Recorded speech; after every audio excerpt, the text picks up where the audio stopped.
Merhaba sevgili yengeçler, yükselen burcu yengeç olan dostlar. 18-24 Aralık haftasının en yoğun ilişki grafiği yükselecek burç sizsiniz.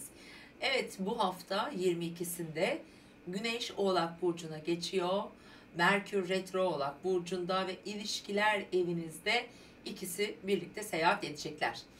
Ve Güneş'in buraya geçmesiyle de tüm yengeçler, eski ilişkiler olabilir, mevcut ilişkiler olabilir, ortaklı işleriniz olabilir, önemli mesela büyük mahkeme veya böyle hukuki süreçler olabilir.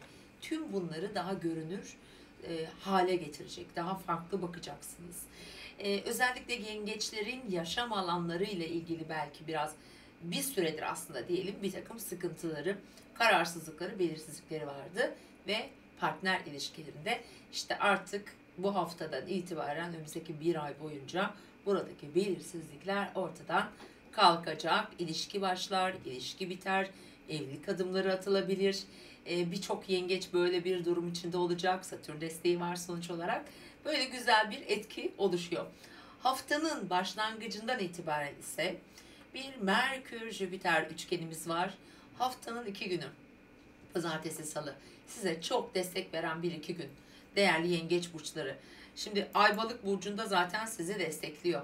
Aynı zamanda diğer taraftan Merkür Jüpiter üçgeni var. Ve pazartesi günü önemli bazı gelişmeleri yaşayabilir, size getirebilir. Mesela nereden getirir? Bir uzak hedefiniz vardır. Orada bir belirsizlik vardır. Bir mahkeme, bir eğitim olabilir. Bir işle ilgili bir durum, bir seyahat, bir yurt dışı planı, bir tatil planı belki de. İşte bu iki gün bunlarla ilgili güzel gelişmeler, destekler hatta bekleyebilirsiniz. Ve salı günü birazcık zor bir gün, kararsızlıklar, belirsizlikler getirebilme olasılığı var. Ay Güneş karesi var çünkü ama genel olarak da gayet güzel bir enerji var. Efendim ayın 20'sinden 21'ine kadar, yani bu iki gün, çarşamba, perşembe, sizin için biraz önce saymış olduğum konularda aslında daha kararlı ilerleyeceğiniz, hatta adım atacağınız, harekete geçeceğiniz bir iki gün. Ay Koç burcunda olacak. Girişimlerde gerçekten iş girişimi olacak. Birçoğunuzunki iş değiştirme gibi böyle kafanızda durumlar olabilir. Önemli bir konuyu hayata sokabilirsiniz. Bir anlaşma yapabilirsiniz mesela. Bir belirsizliği ortadan kaldıracak bir gelişmede olma ihtimali var. Özellikle sağlıkla, işle, ticari ilişkilerle ilgili önemli ve destekleyici bir iki gün. Ancak Perşembe günü dikkat etmemiz gerekiyor. Uranüs-Venüs karşıtlığı var. Diğer anlamda Perşembe günü çok destekleyici bir gün. Olumlu destekler alabiliriz. Şunu hatırlatmak istiyorum. Özellikle yengeçler ilişkilerinde, özel hayatlarında, yani mesela aşk hayatında diyelim ki ani çalkantılar söz konusu olabilir. Burada ani yön değişiklikleri olabilir. Bazılarımızın çocukları ile ilgili böyle bir takım hızlı gelişmeler söz konusu olabilir.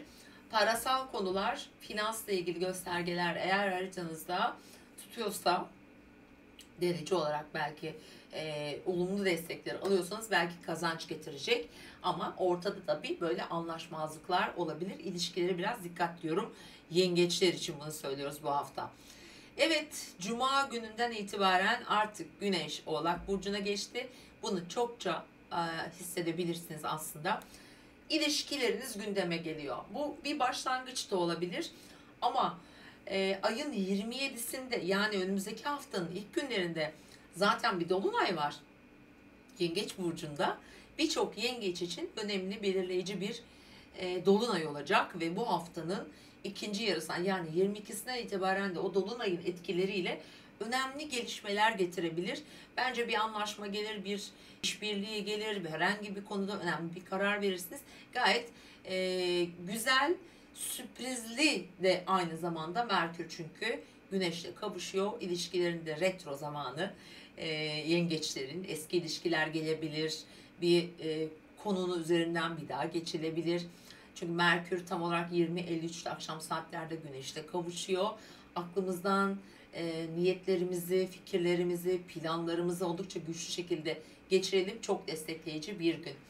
Evet, Cuma ve Cumartesi artık sizin için biraz daha sosyallik ön planda. Aynı zamanda demin de dediğim gibi ilişkiler. Cumartesi biraz sürprizli bir gün.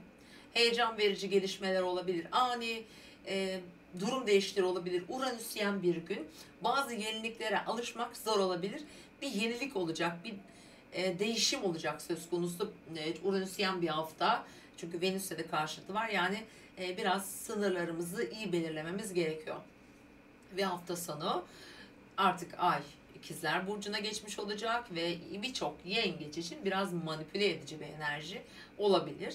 Çalıştıkları yerde, iş yerlerinde, akraba ilişkilerinde, özellikle sağlıkla belki de ilgili konularda biraz daha böyle dikkatli olması gereken bir hafta sonu. Onu söyleyebiliriz. Çünkü Mars hala sağlık, günlük hayatınız, enerji ve motivasyonunuzun çok yoğun bir şekilde çalıştığı alandan geçmesini sürdürüyor.